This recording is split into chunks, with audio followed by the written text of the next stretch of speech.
Welcome back. Now, this week, Elizabeth took a look at Australia's drug legislation. Recent drug-related deaths at music festivals around Australia have brought renewed attention to our nation's drug laws.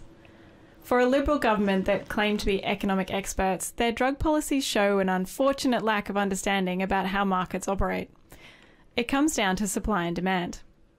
Current policies such as the declaration of a war on drugs, the creation of task forces and national hotlines to dob in a dealer, focus only on the supply side, while successful initiatives that manage the demand for drugs, such as safe injecting rooms or much-needed rehabilitation programs, are either discontinued or have their funding cut.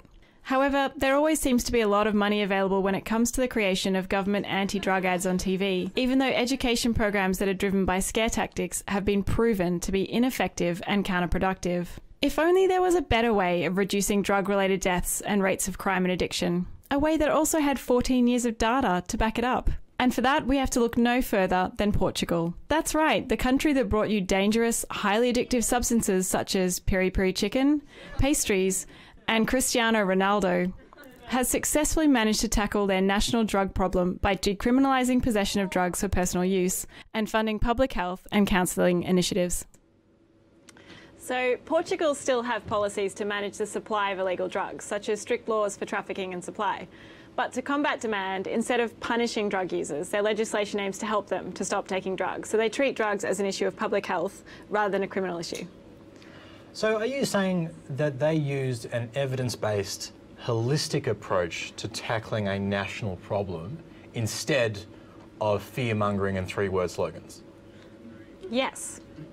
Those crazy Europeans. The next thing you're going to try and tell us is that they don't have a huge problem with binge drinking because the parents let the young kids from the age of 12 taste test the wine. Yeah.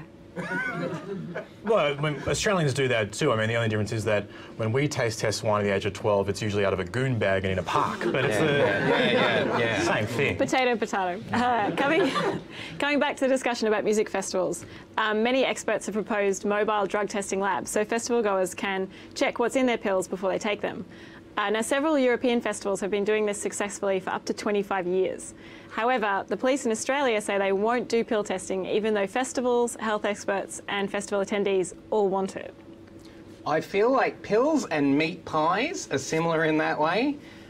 If people knew what was actually in them, they would no longer consume them. Well, I think if you really want young Australians to stop taking drugs, tell them they contain gluten.